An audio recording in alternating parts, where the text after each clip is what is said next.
Hey, and welcome to my first episode here on YouTube, where I'll be discussing security matters. I'll be discussing matters focused around executive protection and my experience as a member of a diplomatic protection team, so looking after diplomats, prime ministers, members of parliament, politicians, and also my work as an executive protection manager, so looking after corporate VIPs, and then we'll jump into a little bit of my experience with A-lister celebrities. Most of my experience is around diplomatic, security, and executive protection. They're very similar, but there are a few small differences, and there's a lot of differences when it comes to dealing with celebrities. Now, I'll go through a range of topics, such as motorcading, how to dress, types of dress styles, and then going from walking on the shoulder, being a visible protection person, to your covert protection. And I would recommend anyone who's in the executive protection field, who's currently developing their skills or gaining experience, to look at covert protection. It's a great skill to have. It's something that once you start, again, like any skill, you need to practice it. So look for opportunities where you can use those skills and develop them. It's a growing industry. There's a lot of demand for protection officers who are more covert, and so my recommendation is grow your current skills if you're in the world of visible protection on the shoulder, working with the team, but look into the covert protection side of things as well. So today's topic, though, is going to be stalkers.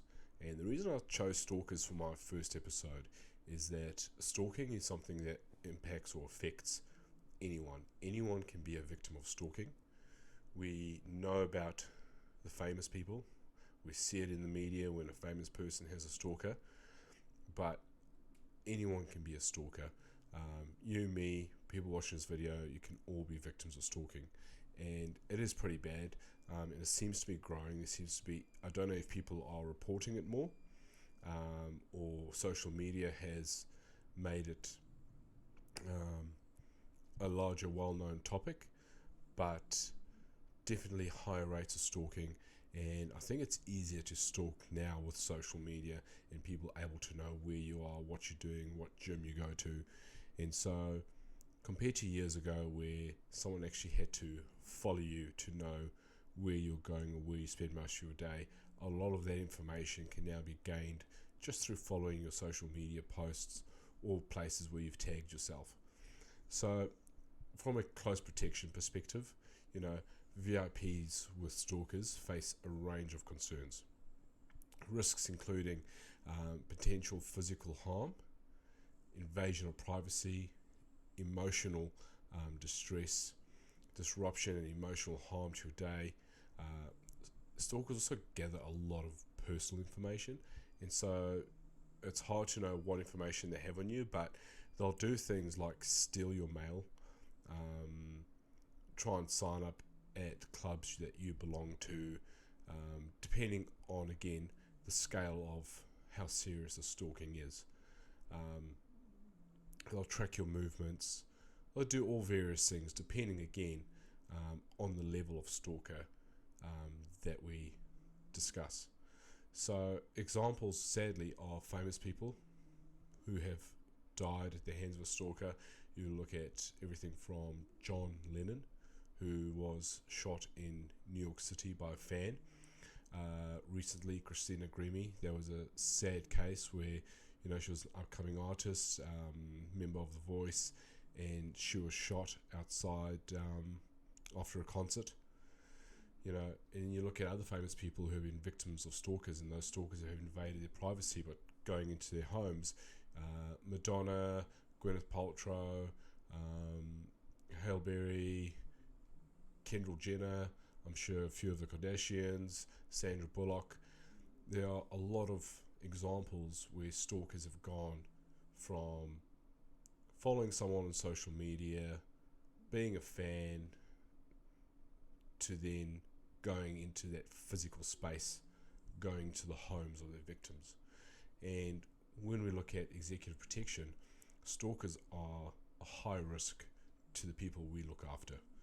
They are obsessive, they have time, they spend a lot of time learning about their victims, learning their movements, trying to develop a pattern. And that means what time do they usually work out or go for a run or go to the gym? Do they go to the same restaurants or cafes to meet friends for brunch or coffee? And that straight away, if you're a protection officer or diplomatic protection person, those are sort of key things that you should think about when giving any security advice to a VIP that you're looking after. Is routine, as much as most famous people, including people from the security field, are heavily into routines and the dangers of routines. Unfortunately, a lot of successful people who are disciplined, have a routine. In the security industry, it's a big joke because we give people the security advice of, try not maintain a routine, try not go to the gym at the exact same time every morning or afternoon, try go to different places. Yet, I think the most routine people are security professionals. We're quite strict on working out. We usually work out at the same time. We keep a routine, and it's very hard not to. It's really part of the discipline that a person may have in their life when it comes to working out, or routine creates that balance you need between work and family life. This is my time for working out and my time to work. This is my family time, and sometimes the easiest way to do that is with a strict routine. And so we are creatures of habit, and a lot of people have routines, but they are dangerous. They do help stalkers, follow, and they do help stalkers build up a profile about you and look for a weakness of when's the easiest moment for them to reach you, or the easiest way for them to reach you. And so people that I've worked with in the past when it comes to stalking, especially your social media celebrities, sadly a lot of them are from the fitness industry, and they'll have a routine of what gyms they go to, and sadly what they do find is they usually get approached in the gym or leaving the gym,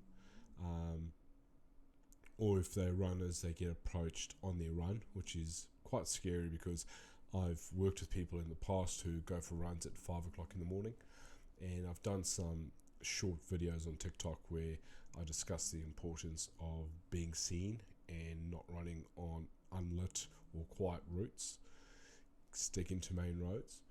And so when we're providing protection to people who keep a routine or have a high probability of having a stalker, it's really important that you're taking in the environment, you're looking for those similar faces, the person that you've seen in the morning, yet you've seen again in the afternoon, or you've seen again outside a restaurant that night.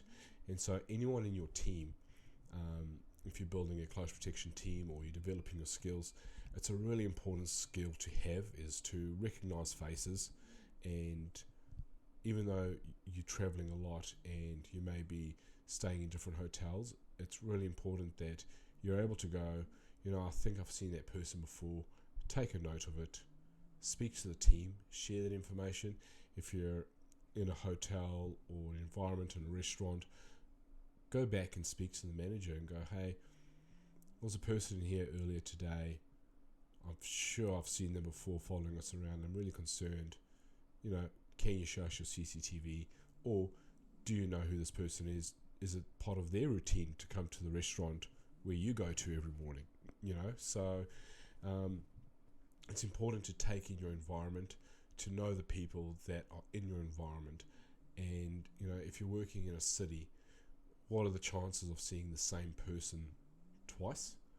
And so you need to take note of that. You need to make sure that if you're working in a team or you're managing a team, that they have the ability to take note of that.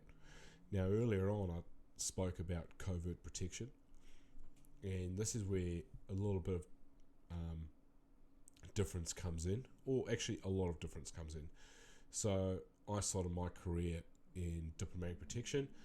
I was on the shoulder, and what you find is it's quite easy to get distracted. And so you're opening doors, you're holding doors open, you're opening umbrellas, you're looking at who your VIP's talking to, if they're being approached by anyone.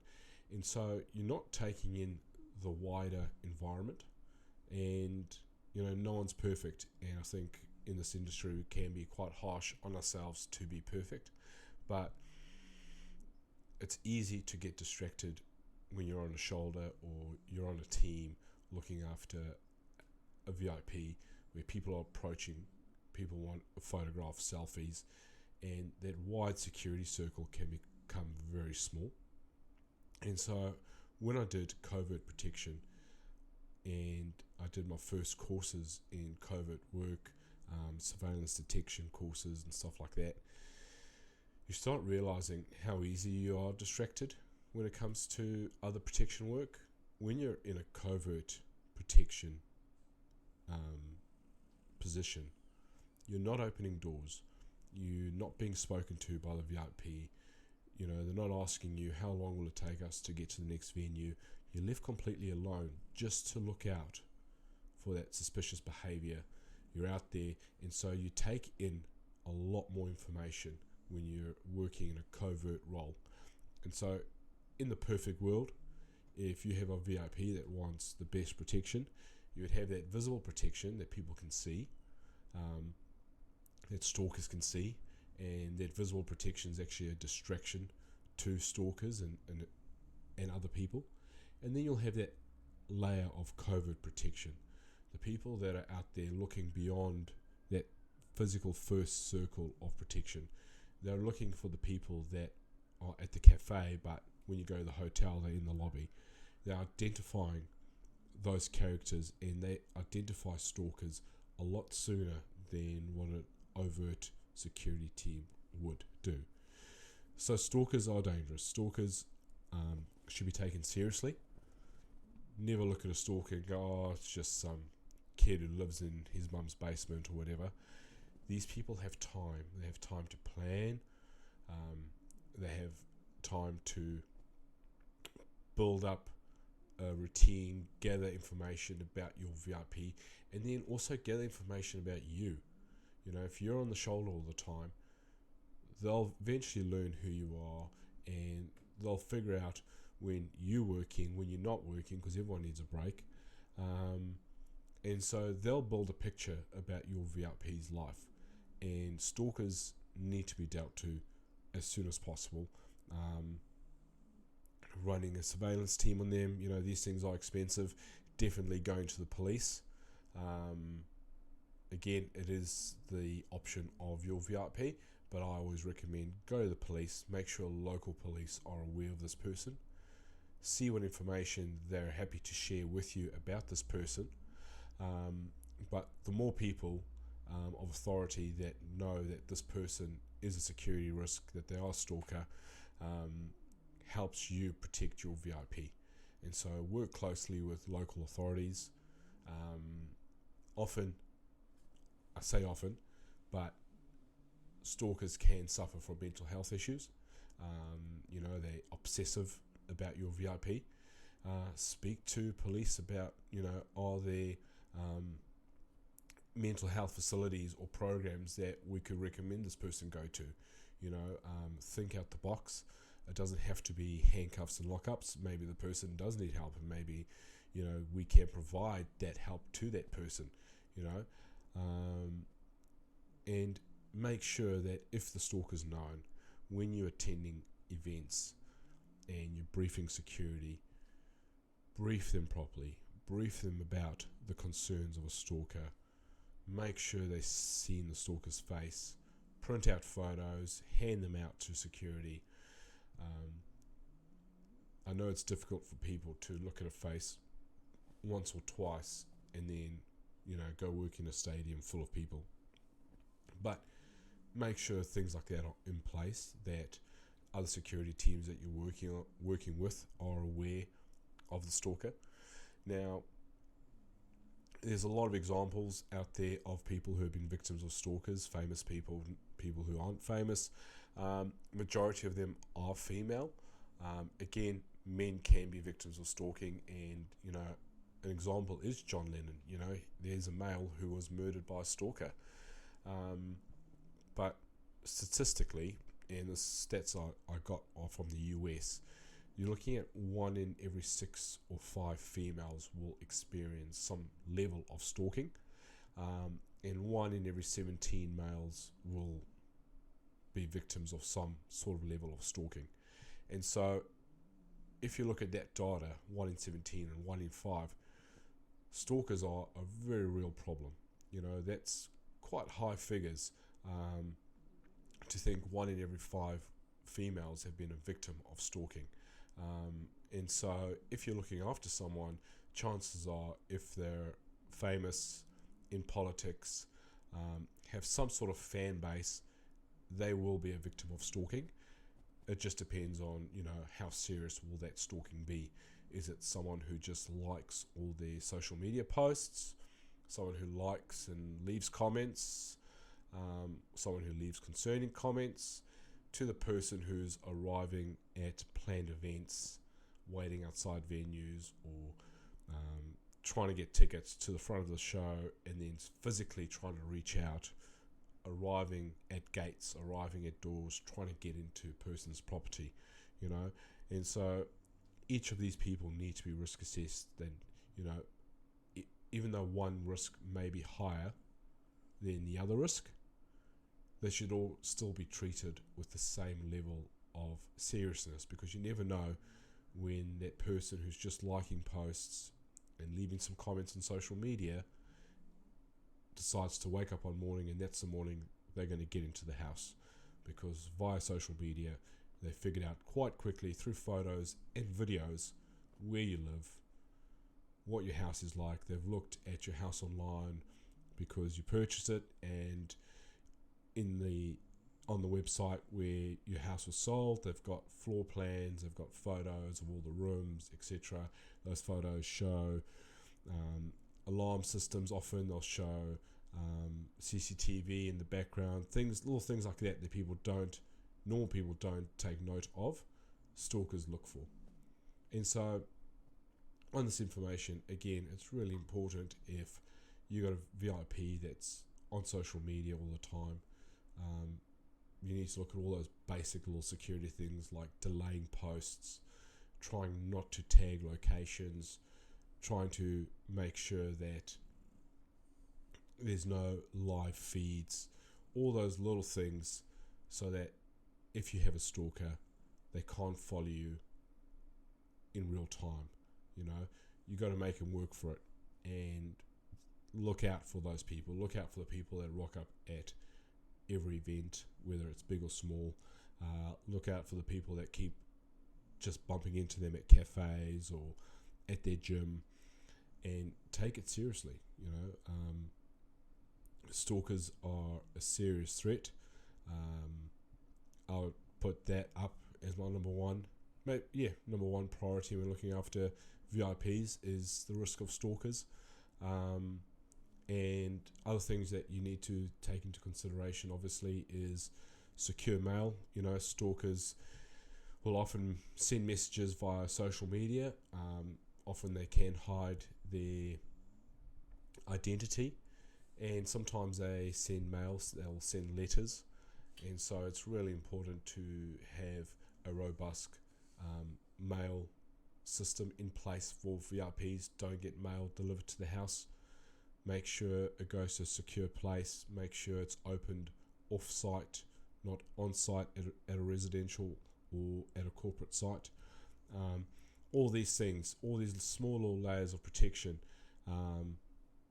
to make sure you're keeping your VIP not only safe from stalkers, but you don't want to expose them to all the letters and all the stuff all the time. Someone should be managing that information for the mental health of your VIP, because being a victim of stalking is extremely stressful. your privacy is being invaded on a constant basis, and you can imagine trying to get through life, trying to enjoy your day, knowing that there's people out there sending you these letters, following you, reaching out to you. This can become quite emotionally draining and distressing. So focus on stalkers, learn about stalkers, do your research, and never take them lightly. Always go to the police, always meet up with authorities about local stalkers, and make sure that you're briefing your VIP on those routines, on those social media posts, and all that great information to keep them safe. Thanks, guys.